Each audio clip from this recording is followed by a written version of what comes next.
Une noce, dans un endroit pas loin d'ici qui s'appelle Cana. Cana. Et c'est pour ça qu'après, on parlera des noces de Cana. On m'avait donc invité, je suis arrivé, le repas de noces était prêt. Toutes les bonnes choses à manger étalées sur la table, et aucun invité n'était assis. Ils étaient tous debout, à frapper du pied par terre, à blasphémer.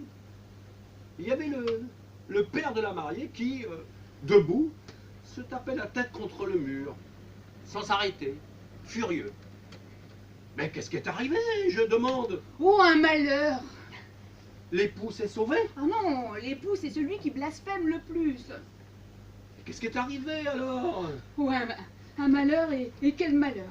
Nous nous sommes aperçus qu'un tonneau entier de vin, une cuve qu'on avait préparée pour le repas de noces, a tourné au vinaigre. Oh, oh, oh, oh. Tout le vin en vinaigre. Oh, quel malheur! Et tout le monde pleurait, blasphémait. La mère de la mariée s'arrachait les cheveux, la mariée pleurait, et le père de la mariée se frappait la tête contre le mur sans jamais s'arrêter. Sur ce, arrive dans la salle un jeune homme, un certain Jésus. Un certain Jésus à qui l'on a donné le surnom de Fils de Dieu. Bon, il n'était pas seul, non, il n'était pas seul, il était avec sa mère. Ils appellent la Madone. Un beau brin de femme d'ailleurs. C'était des invités de marque et ils arrivaient avec juste ce qu'il faut de retard. Dès que la Madone a appris le bordel dans lequel ils étaient empêtrés à cause du vin qui avait tourné au vinaigre, elle s'est approchée de son Jésus, son Fils de Dieu, et lui a dit: toi qui es si bon, mon cher petit, qui fait des choses merveilleuses pour tout le monde, sois gentil, tire ces pauvres gens du bordel dans lequel ils sont. Dès qu'il a fini de parler, la Madone, tous ont vu naître et fleurir sur le visage de Jésus un sourire si doux, mais si doux que si tu ne faisais pas attention, les rotules des genoux te tombaient d'émotion sur les gros orteils. Doux ce sourire. Quand elle a fini de parler, elle lui a posé sur le nez un petit baiser. Il lui a posé un petit baiser sur sa maman, un petit baiser, et il a dit...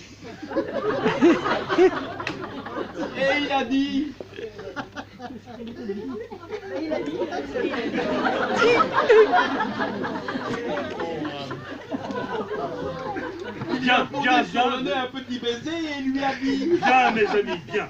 Apportez-moi 12 seaux remplis d'eau claire et limpide. En un éclair, trac! Voilà 12 seaux alignés devant lui, tout plein d'eau. Et moi, à la vue de toute cette eau en une seule fois, je me suis senti mal.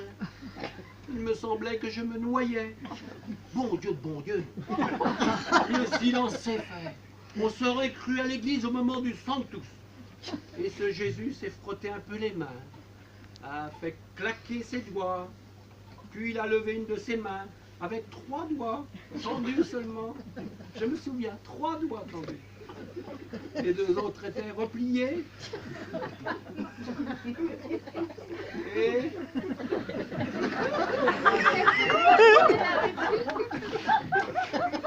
il a commencé à faire des signes sur l'eau. Des signes que seuls les fils de Dieu savent faire.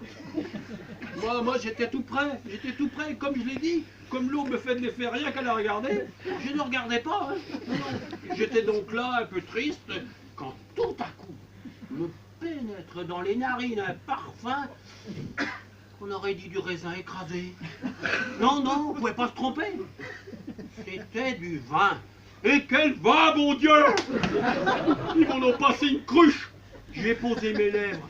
J'ai avalé une goutte. Oh là là là là là là. Par les âmes du purgatoire, quel vin! Hein. Un vin délicat, légèrement amer sur le fond.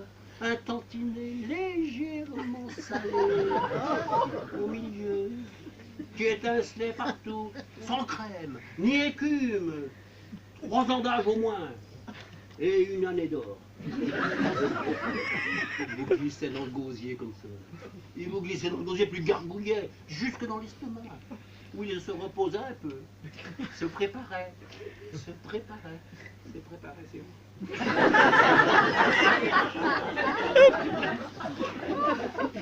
On n'a pas le même, se préparait et puis flanc. Prenait son élan, revenait en roulant à travers le gosier jusqu'aux narines et répandait son parfum tout autour. À tel point que si quelqu'un était passé à cheval, même au galop, c'est le printemps, il aurait crié. Quel vin! Et tous applaudissaient Jésus! Bravo Jésus, tu es divin. Et la Madone, sa maman à lui, la joie la faisait planer. Et l'orgueil aussi, l'orgueil d'avoir un fils assez doué pour transformer l'eau en vin. Peu après, nous étions tous ivres, fin sous. La mère de la mariée dansait. La mariée était béate. Le marié faisait des sauts et le père de la mariée devant son mur se frappait la tête sans s'arrêter. Furieux, personne ne l'avait prévenu, lui. Le Jésus, il était debout sur une table. Il versait à boire à tout le monde. Et buvez, braves gens, soyez joyeux, saoulez-vous, prenez une bonne cuite, ne remettez pas plus tard. De la joie. Après, tout d'un coup, il s'est souvenu de sa mère. Oh, sainte femme, oh, sainte vierge, maman, je vous avais oublié, excusez-moi, prenez-en une goutte, vous aussi, buvez-en une goutte. Non, non, mon fils, merci. Tu es bon.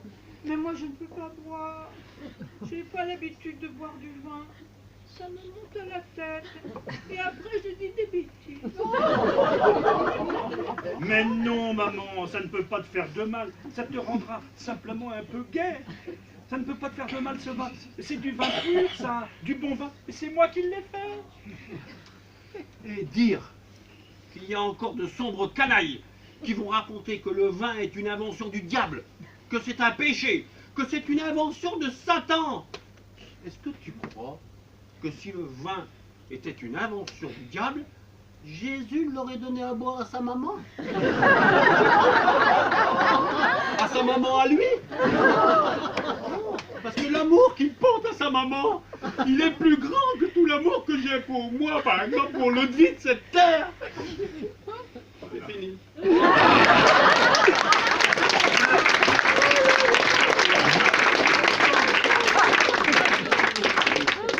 On enchaîne avec la scène.